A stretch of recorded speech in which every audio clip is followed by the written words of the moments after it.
Hari ini kita mau bahas tentang Filemon. Mungkin beberapa orang udah ada yang dengar sebelumnya, but it's okay. Kalau misalnya dengar lagi ya berarti ada maksud Tuhan lagi gitu kan ya. Nah, kemarin itu waktu Kaina bilang disuruh sharing, yang kali ini Kaina pakai pesan apa namanya ya, dia kasih lah, tolong sampaikan hati Tuhan,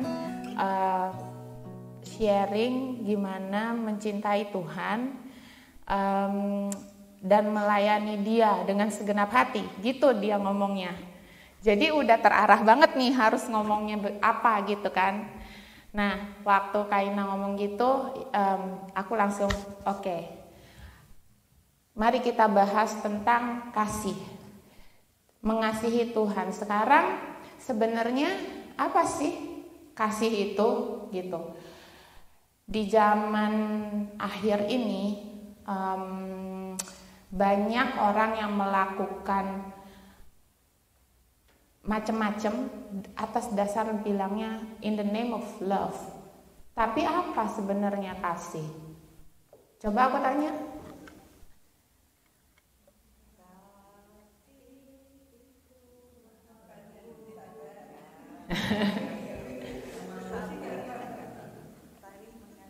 Iya betul.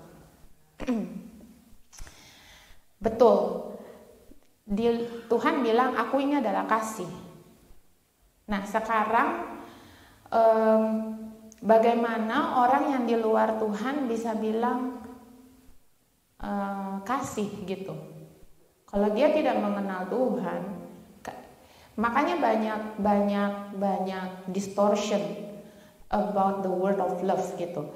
Mereka bilang, gue mengasihi orang ini walaupun sesama jenis, gitu, you know.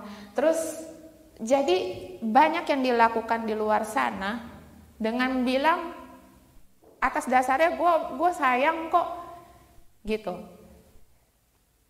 Arti kasih itu sudah menjadi apa ya? Dan sekarang orang ngomong itu gampang banget. Oh, hi dear, I love you, gitu kan ya. Kalau ketemu di kerjaan aja banyak banget itu. Aku dengar kata-kata kayak gitu dari ya, you know, sesama kita kolega atau even yang I never seen in person gitu ya. Kalau telepon kan, hey gitu, hi dear, hey, okay, love you, kayak gitu, kayak so easy untuk bilang love. But what is love then? What is love? Cuma yang bisa menjelaskan ya cuman Tuhan itu sendiri, karena Dia bilang Dia itu adalah kasih, betul? Jangan pada tegang, kenapa sih?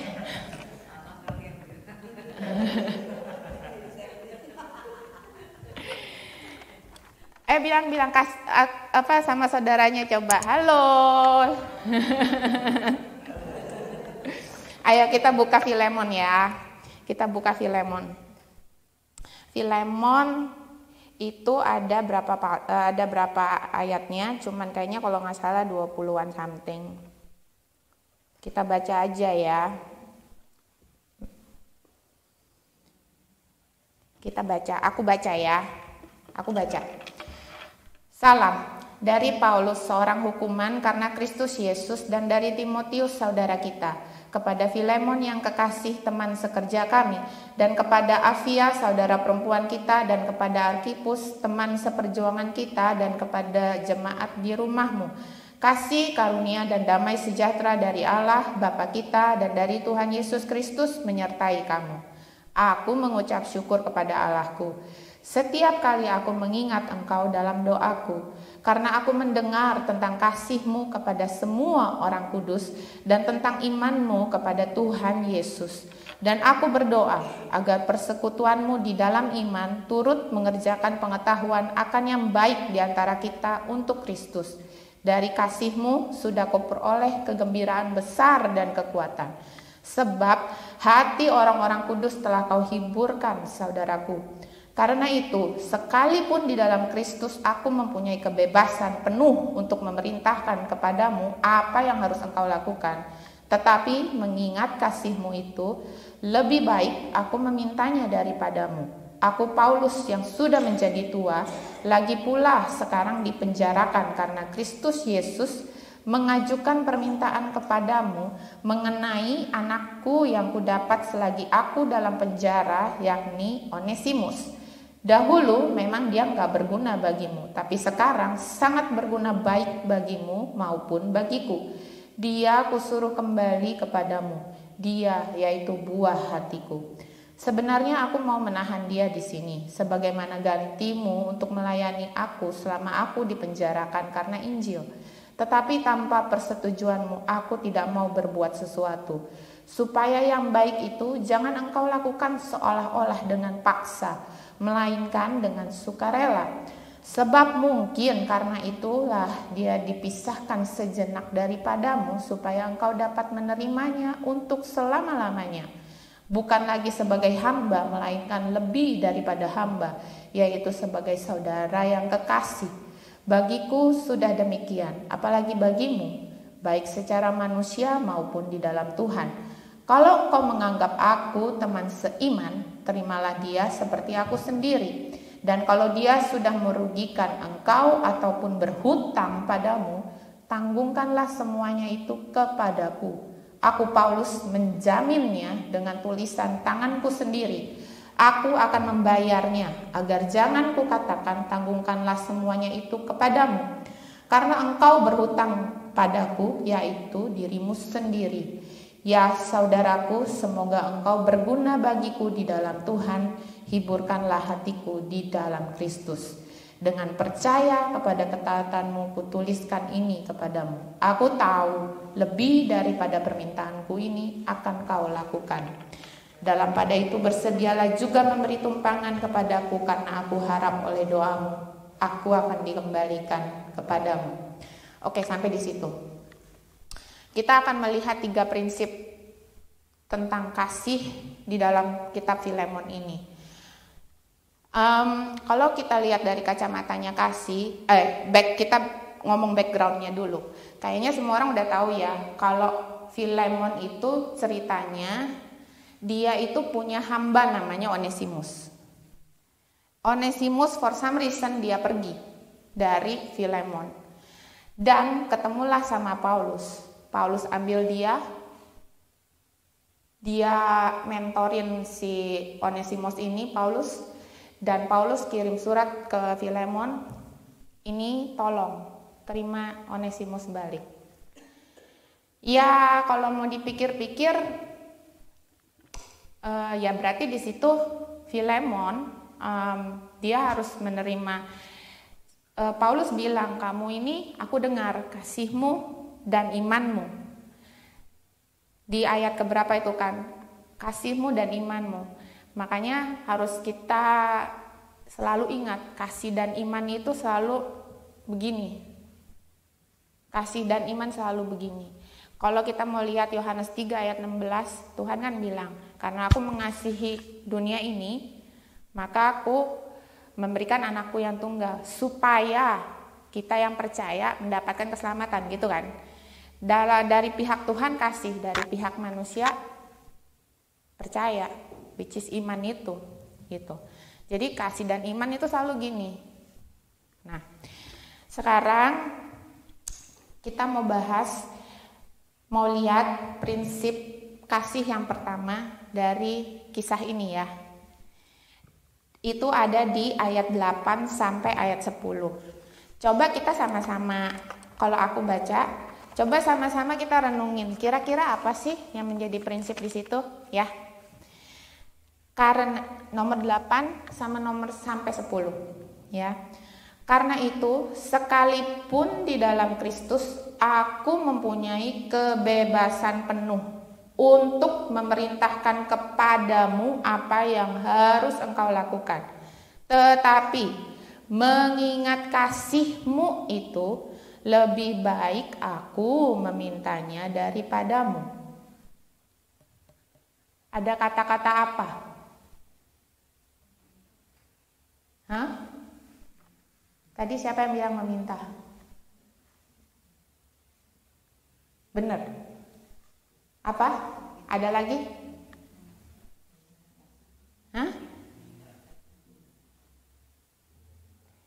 Ada dua kata yang menurut aku penting untuk kita renungin sama-sama. Jadi Paulus itu bilang, aku punya kebebasan penuh untuk memerintah, benar tante, memerintahkan kepadamu apa yang harus engkau lakukan. Tetapi mengingat kasihmu, dia bilang apa? Lebih baik aku minta. Nah, kebebasan penuh itu kalau kata memerintah itu kalau di bahasa aslinya itu artinya komen.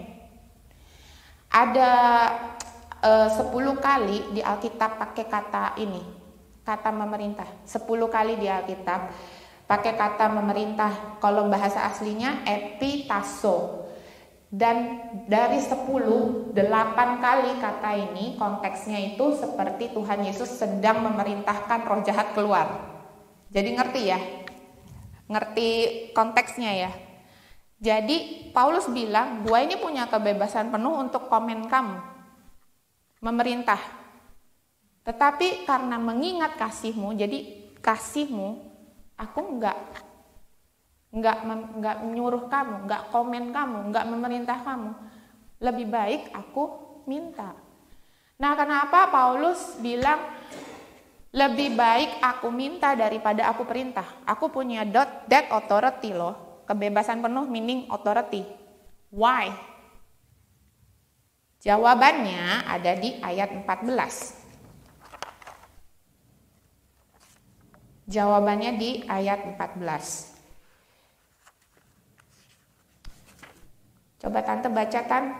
Tetapi tanpa persetujuanmu aku tidak mau berbuat sesuatu supaya yang baik itu jangan engkau lakukan seolah-olah dengan paksa, melainkan dengan sukarela. Kuncinya apa Tan? Sukarela. Kuncinya Paulus bilang supaya itu kamu jangan lakuin dengan paksa, tapi dengan sukarela. Kalau buat aku, this is the first principle of love. Free will. Sukarela. Kalau kita ngerti ya konsepnya prinsip sukarela itu menjadi bagian dari kasih, kita nggak akan maksa orang buat mengasihi kita, betul? Kenapa? Aku punya waktu itu kita lagi ngobrol di cell group, udah lama banget cell group kan ya, lama banget tuh ya, cell groupnya yang masih kita bareng-bareng itu. Ada salah seorang yang ngomong gini, kalau Tuhan sayang sama kita nih, in the first place, ya kan? Kenapa sih Tuhan mesti ciptain pohon pengetahuan baik dan jahat itu ada di taman gitu? Kan harusnya nggak usah dong, jadi supaya kita nggak berbuat dosa gitu kan? Betul gak sih? Betul? Ada pertanyaan kayak gitu. Pernah mikir gak? Iya kenapa juga ya Tuhan iseng banget gitu kan? Ciptain satu pohon yang bikin si Hawa terpesona terus makan gitu. Why gitu? Padahal Tuhan tahu loh, kalau ini ada kemungkinan besar manusia bakal ambil itu dan makan. Karena ya ini, karena kita nggak diciptain jadi robot.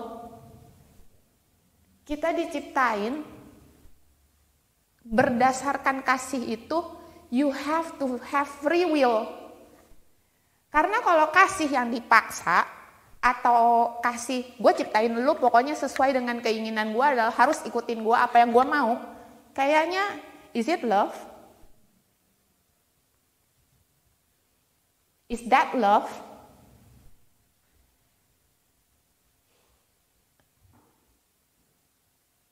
Ini prinsip yang pertama. Jadi kalau sekarang di dunia ini ya, kan aku pernah, banyak banget lah film atau kejadian bahkan di news. Kadang-kadang ada yang ceweknya ditangkep gitu karena dia saking sukanya. Terus dimasukin lah ke mana itu, ke basement, dipenjara lah dia di situ kan, sampai orang yang dikasihi dalam tanda kutip sama si orang ini malah takut kan, sengsara banget kan hidupnya. Is that love? But that person, gua sayang banget sama lu, gua nggak mau kehilangan lu. Tapi caranya kan begitu. Is that love? That's what the world over.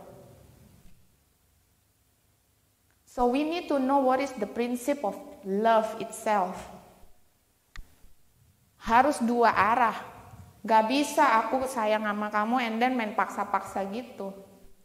Lagian apa sih nikmatnya mencintai orang, terus caranya dengan kan kita lebih menikmati kalau orang itu juga sayang balik sama kita dengan sepenuh hatinya dia ya. Bukan cinta bertepuk sebelah tangan gitu kan. Tapi kan itu harus dari dua arah. Makanya Tuhan makanya dia bilang, Paulus bilang, aku punya kekuasaan penuh untuk memerintahkan kamu, tapi lebih baik aku memintanya.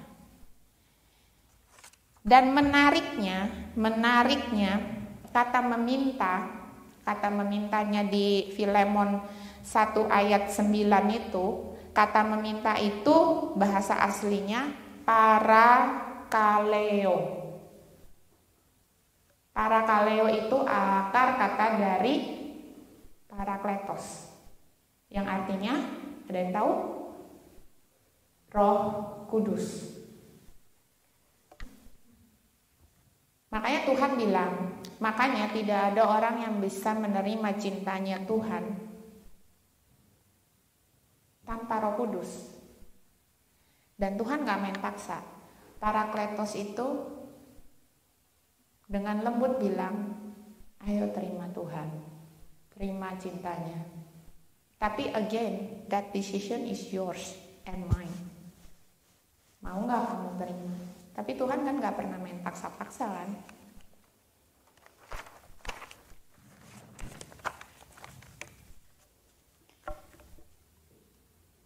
Setuju sampai sini? Oke. Nah, free will itu cuman bisa di-exercise sama orang yang sudah dewasa, betul? Kalau anak kecil kita kasih free will, luar biasa, bisa nggak tidur sampai pagi. Iya gak? Bisanya main terus itu gadget itu. Orang yang bisa punya free will hanya orang yang sudah dewasa. Setuju? Kalau enggak kan pasti dipaksa terus kan ya. Ayo sikat gigi. Ayo bangun. Ayo kerjain PR. Makan gitu. Ayo duduk sini gitu kan. Betul gak sih?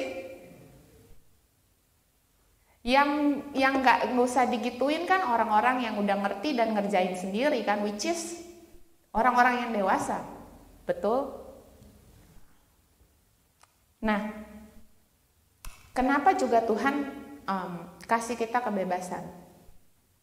Kasih kita yang namanya free will. Waktu aku bikin ini udah lama. Ini PR-nya Gates yang dari Bang Jo ini sebenarnya. Cuman kemarin karena itu ya aku harus baca lagi kan. Nah, waktu aku baca ini, tiba-tiba Tuhan bilang gini, nanti aku datang kedua kali. Yang aku jemput itu pengantin. Wih, aku langsung. Bukan anak, bukan sahabat, bukan hamba. Yang aku jemput pengantin. Wah. Aku langsung, oh iya Tuhan. Karena kita kan kalau jadi anak, gak usah dewasa pun bisa ya kan? Anak. Ini jangan nanti dimainin ya, maksudnya di twist ya. Kita semua, aku percaya Garam dan Nenong udah luar biasa dalam Tuhan, jadi udah ngerti maksudnya aku, termsnya ini ya. Yang Tuhan jemput itu pengantin. Why? Very specific, the bride of Christ. Bukan anak, bukan hamba, bukan apa Tuhan bilang, tapi pengantin. Gak mungkin pengantin itu anak kecil, pedofil itu namanya kan, gitu. Jadi aku bilang, oh ya benar Tuhan. Nah Tuhan, terus kita lanjut ya.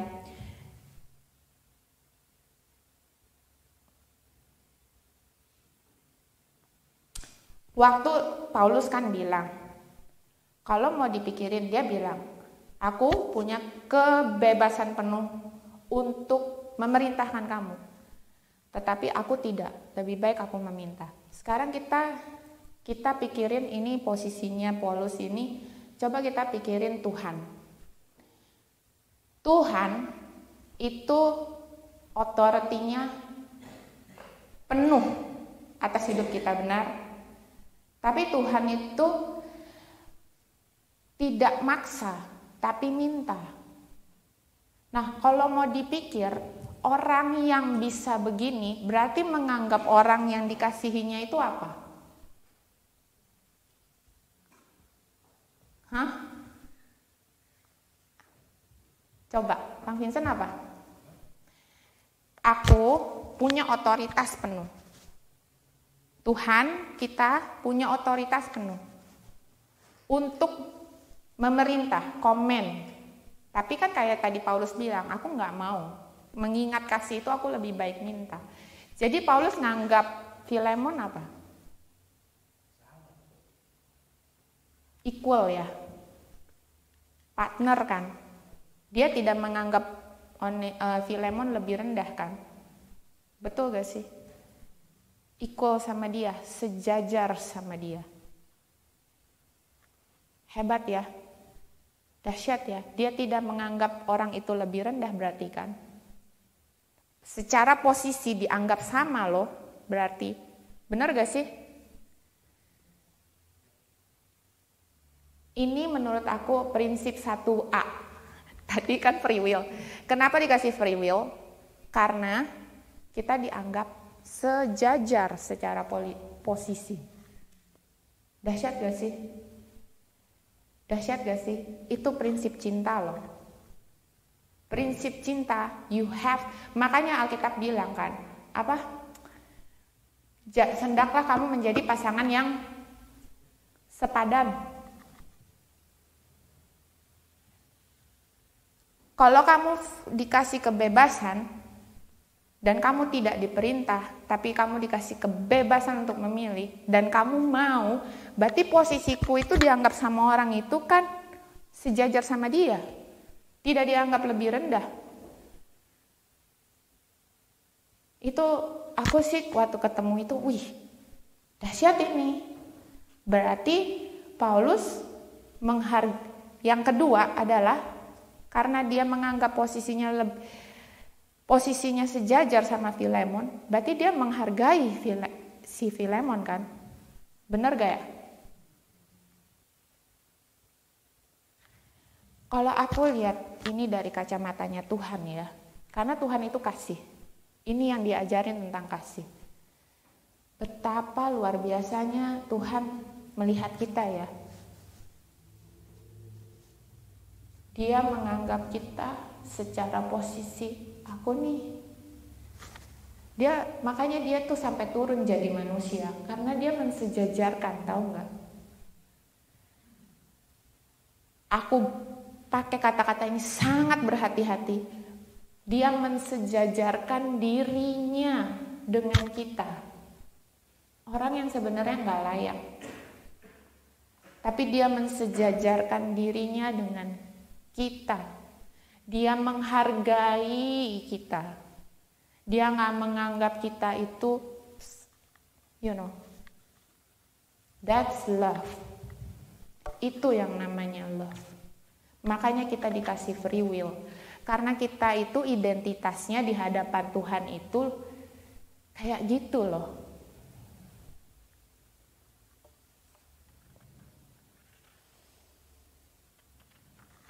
Makanya waktu salah satu contohnya waktu Abraham Tuhan mau hukum kota Sodom dan Gomora. Tuhan kan bilang, kenapa aku sembunyikan ini dari Abraham ya? Makanya dia ajak Abraham diskusi kan. Itu yang namanya kita itu bisa dikasih, kita itu makanya dikasih free will karena itu tuh Tuhan yang mau supaya kita tuh bisa kerjasama sama Dia.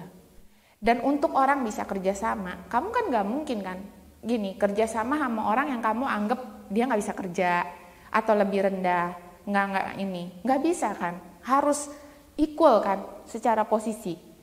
Nggak mungkin kan aku ngajakin Deb ayo kita buka kafe bareng yuk gitu. Kalau aku nggak butuh dia dan dia pasti kalau sampai dia mau, dia melihat aku punya sesuatu yang kita bisa kerjasama, bener gak sih? Gitu. Itu Tuhan kita tuh luar biasanya sampai seperti itu loh. Dia tuh sayang sama kita tuh sampai kayak begitu loh. Gitu. Prinsip cinta ini kita tuh harus lihat dari segala macam bentuk gitu. Terutama dari posisi kita sama Tuhan gitu. Itu bisa kelihatan betapa Tuhan tuh luar biasa gitu. Terus kan Abraham waktu Tuhan bilang, Abraham ini aku ini. Terus Abraham kan tawar-tawaran sama Tuhan kan. Kalau ada 50, ada 40, 30 gitu. Itu karena apa sih? Karena balik lagi ya, garam sangat-sangat kita ditanam. Kalau kita ini punya yang namanya purpose. Purpose kita apa? Menjadi serupa dengan Dia kan? Gitu. Ini dan kita nggak bisa. Kalau kita nggak punya kasihnya Tuhan dalam hidup kita nggak bisa. Karena itu karakternya Tuhan. Kasih itu karakternya Tuhan. So we need to know what is the principle of love from the Bible. Lanjut ya. Jadi tadi free will. Kenapa kita ada free will? Pertama karena kita secara posisi. Kedua karena Tuhan sangat menghargai kita. Dihargai. Oke, sekarang lanjut. Selanjutnya Paulus minta ke Filemon untuk menerima Onesimus. Tapi Paulus kan bilang, sebenarnya aku mau menahan dia. Tadi kita bacakan. Sebenarnya Paulus kan bilang, aku mau menahan dia di ayat 13. I would have chosen to keep him with me. Aku cuma catat bahasa Inggrisnya di sini. Bahasa Indonesianya apa sih? Ayat 13.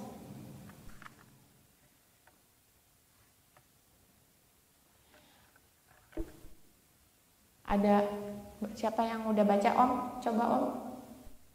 Sebenarnya aku mau menahan dia di sini sebagai gantimu untuk melayani aku selama aku dipenjarakan karena Injil.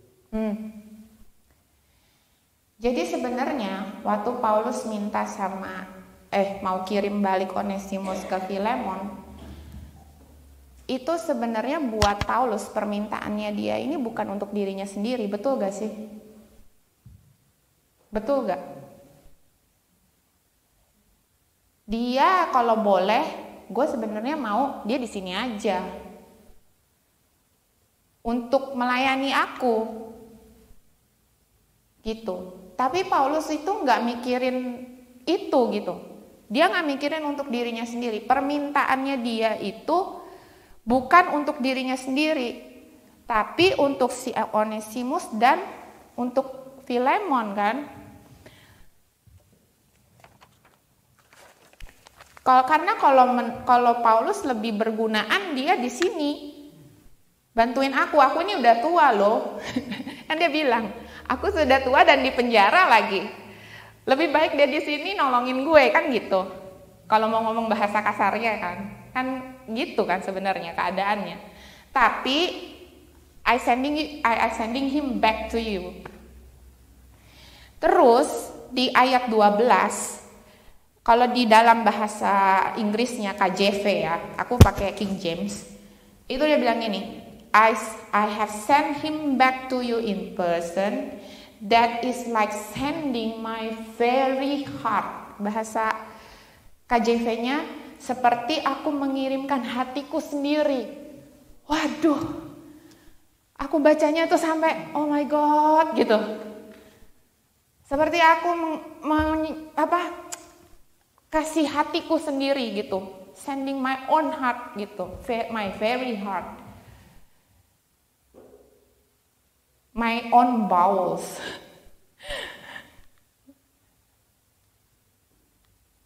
Ini tuh coba bayangin. Berarti dia tuh sayang banget kan sama si Onesimus.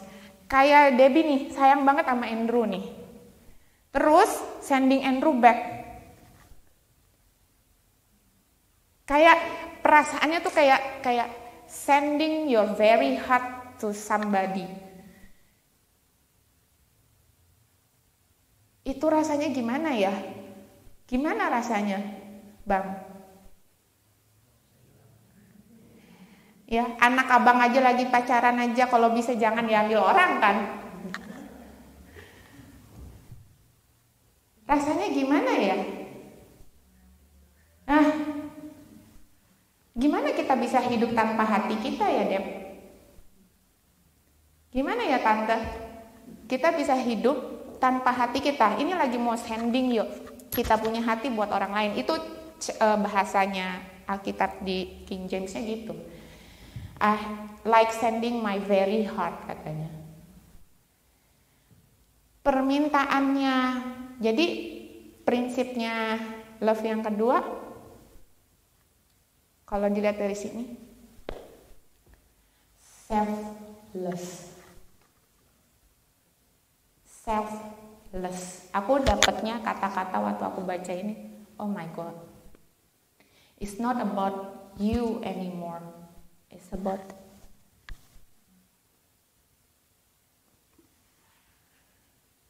waktu dia minta pun itu bukan karena dia mau loh. Tapi karena dia tahu akan lebih baik orang ini kalau aku kirim balik sama kamu. Di situ ada pengorbanan kan. Coba, Paulus bilang, aku ini sudah tua dan di penjara. Tapi karena ini lebih baik, aku kirim balik. Itu prinsip cinta nomor 2. Selfless. There is no self anymore. Gak egois. Kalau kita bisa berpikir kayak gini, akan lebih gampang kalau kita disuruh berkorban. Iya gak sih? Makanya cinta itu berkorban loh. Cinta itu bukan buat diri kita. Cinta itu pengorbanan sampai Tuhan menyerahkan anaknya yang tunggal. Persis ya, Paulus ya. Anehnya, it's very related. Kata-kata yang dipakai sama Paulus tentang Onesimus, dia bilang gini, my beloved child. Paulus pakai kata-kata beloved sama kayak di John 3:16. Aku karena begitu besar kasih Allah ke dunia, aku menyerahkan anakku yang tunggal. Itu kata anakku yang tunggal itu sama katanya sama ini, my beloved. Anak yang kudapat di dalam penjara, kata Paulus kan gitu. Cuman kalau arti sebenarnya beloved itu di old fashionnya Kalau di ini aku mengangkat anak kan ya, di bahasa Indonesianya ya, mengangkat anak apa atau anak yang ku dapat gitu kan. Tapi sebenarnya kata-kata beloved itu bukan anak yang kuangkat loh, anak yang kulahirkan sebenarnya. Beloved itu. The begotten, kok beloved sih? Begotten itu artinya di old fashion English bilangnya artinya a father to father or produce as offspring. Jadi seperti udah kayak anaknya sendiri. Gitu. Prinsip love yang kedua apa tadi? Selfless. When you have that concept in your mind, it's not very easy. It's easier untuk berkorban. Karena kalau namanya udah berkorban itu ada sesuatu yang dari diri kita. Itu namanya berkorban. Kalau enggak mah cuman give aja. Gitu. Jangan bilang kita kumpulin dana nih buat birthday. Jangan bilang aku berkorban. It's not berkorban itu. Maksudnya kamu punya, kamu kasih. Itu ya kan? Kalau berkorban itu sesuatu yang udah motong daging. Itu korban. Karena korban sembelihan, korban itu harus dipotong, ditaruh di altar, betul? Nah, jadi kalau cuman itu bukan korban, belum sampai ke sana. Makanya aku bilang, kalau kita selfless, bukan berarti itu easy, but it's easier untuk bisa berkorban.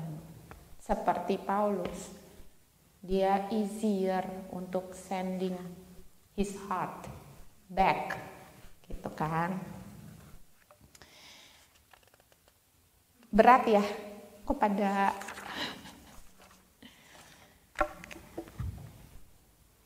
sekarang nomor ketiga ya, terakhir. Ada di ayat 18 sampai 19. Siapa mau baca? Pak Dewi? Dan kalau dia sudah merugikan engkau ataupun berhutang padamu, tangguhkanlah semuanya itu kepadaku. Aku Paulus menjaminnya dengan tulisan tanganku sendiri. Aku akan membayarnya agar jangan kukatakan tangguhkanlah semuanya itu kepadamu karena engkau berhutang padaku, yaitu diri sendiri. What does it sound like?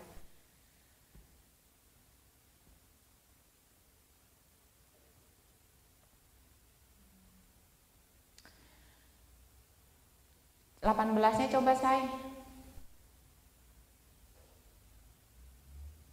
Dan kalau dia sudah merugikan engkau ataupun berhutang padamu, tanggunkanlah semuanya itu kepadaku. What does it sound like? Hah? Bang Vincent kira-kira apa?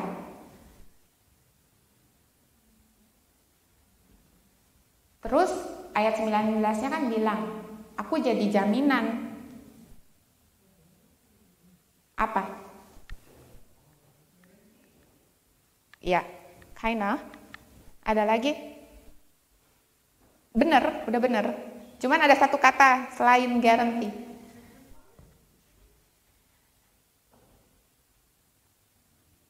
Kata yang datang di aku, apa Deb? That's it. That's the word that I try to find. Tanggung jawab.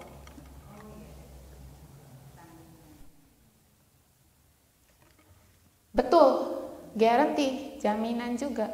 Orang yang bisa tanggung jawab, dia menjamin, betul? Prinsip nomor 3 about love. Tanggung jawab. So, teenager, when you say, I love you, you need to take responsibility of that word, you know.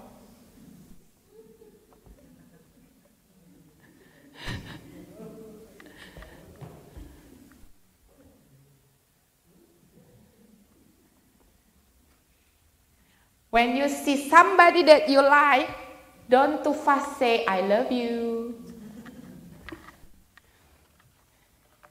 Tanggung jawab, prinsip nomor 3.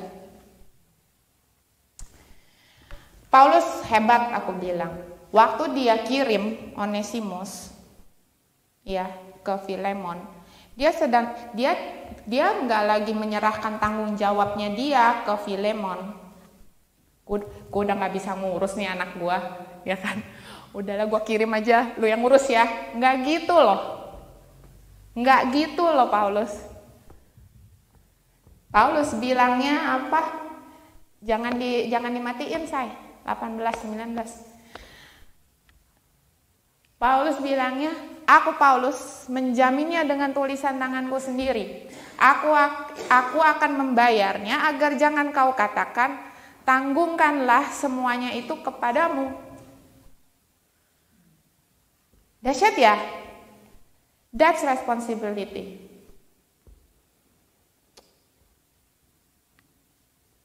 Waktu Paulus kirim Onesimus sama ke Filemon, Filemon tahu ini hamba ini nggak setia, dia kabur kok.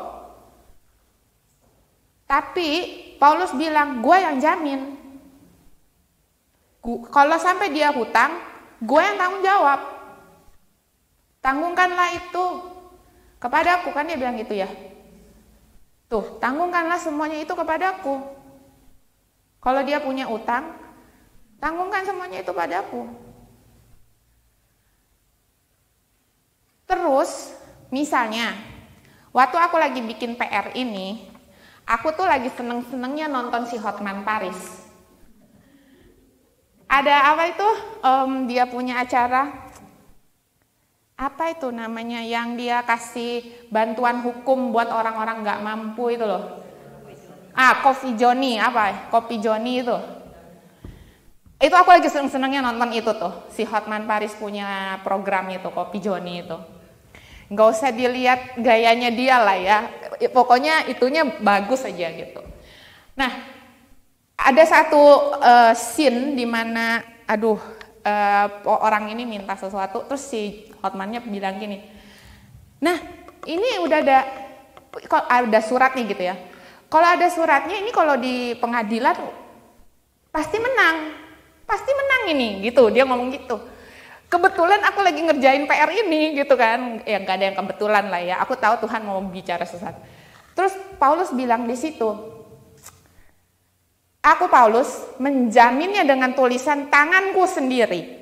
Itu kalau dibawa ke pengadilan, misalnya tiba-tiba si Onesimus bikin ulah nih, utang lagi kayak apalah, dia itulah bikin sesuatu lagi lah ya, namanya orang manusia ya kan, kita nggak tahu ya. Misalnya tiba-tiba dia kabur gitu, bawa hartanya Filemon misalnya, terus Filemon bisa loh nuntut Paulus, ganti lo, gua punya nih tulisan tangan lu sendiri yang bilang kalau sampai kenapa-napa lu yang jamin. Menang pasti Filemon, kalau menurut Hotman Paris. Menang pasti dia di pengadilan.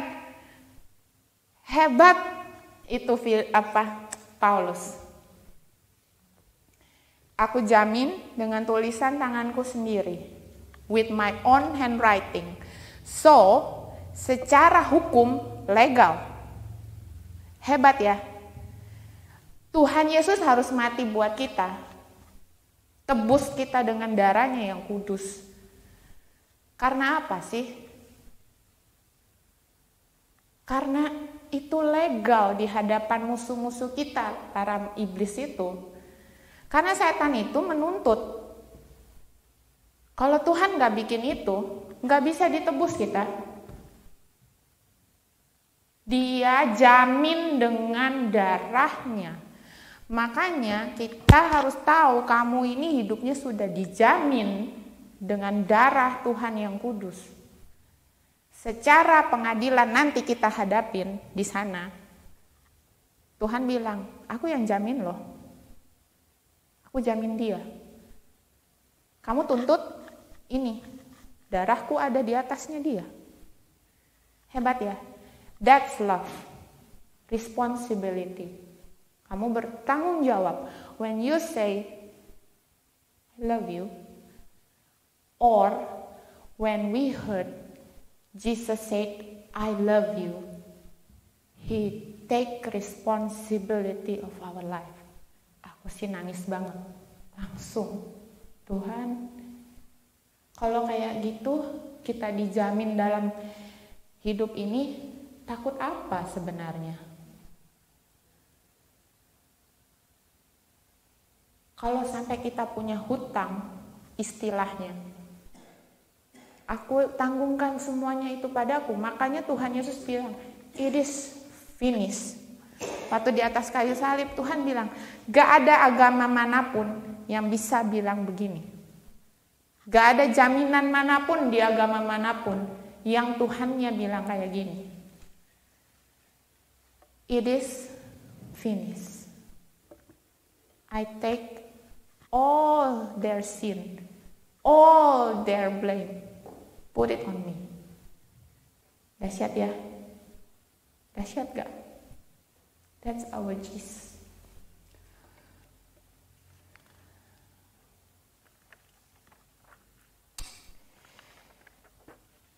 Onesimus ini kemarin waktu aku baca, ada satu information, aku baru beli Alkitab yang banyak komentarinya. Terus waktu aku baca komentarinya, ada satu yang luar biasa. Arti kata Onesimus itu artinya berguna. Di ayat berapa itu? Ayat 12. Ayat 12 coba.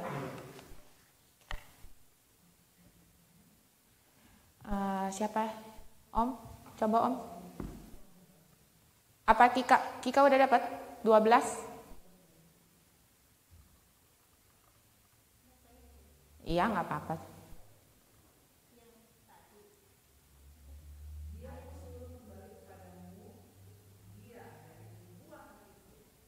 Oh itu nomor 12. Kok aku bilangnya, coba yang Paulus bilang permintaannya ini berguna buat Filemon. Ada nggak? Itu ayat berapa? 11 ya? Berapa Mbak Dewi? Coba baca Mbak. Dahulu memang dia tidak berguna bagimu, tapi sekarang sangat berguna baik bagimu maupun bagimu. 11. Ini masih dibetul ya nih catatan aku. Ya, itu arti kata Onesimus ya.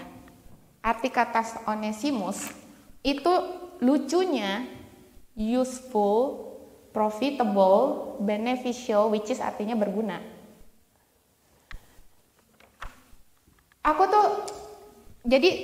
Aku waktu kemarin baca komentarinya Alkitab itu, aku langsung kaget itu.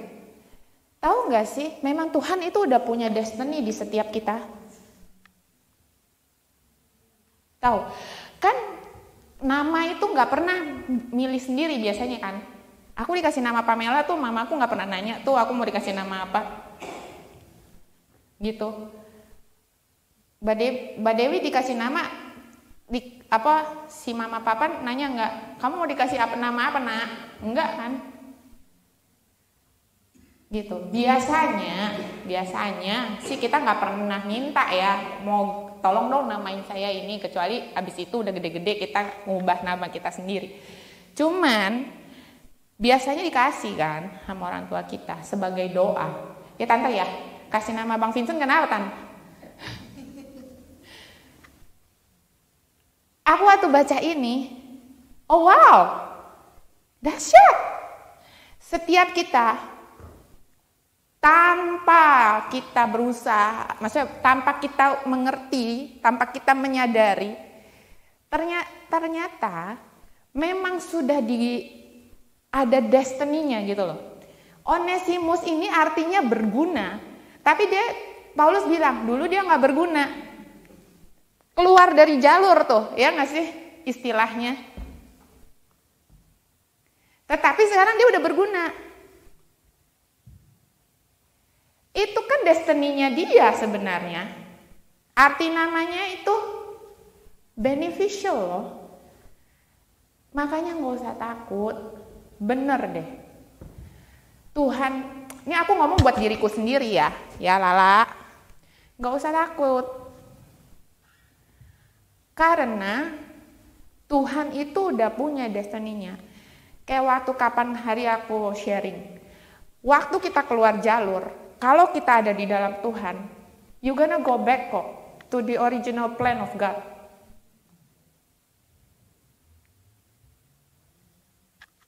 Andrew, Benji, anak-anak kita ini, Jonathan 2, Nathan, semuanya, Naomi, Ica, mereka udah punya destiny-nya. Kalau kita menjaga mereka untuk terus ada di dalam hadirat Tuhan, jangan takut. Melenceng, jalan tuh seperti yang sudah Tuhan berikan. Onesimus artinya berguna. Paulus bilang, dulu dia gak berguna, sekarang dia berguna buat kamu, buat aku. Dahsyat ya. That's our God. That's why banyak orang di luar sana yang tidak mengerti arti kata cinta ini. That's our duty. To spread this love and say to the others, hey, you have God that love you so much. He gonna give you everything already done. It's finished. That's it. It's finished too for my sharing. Kita doa yuk.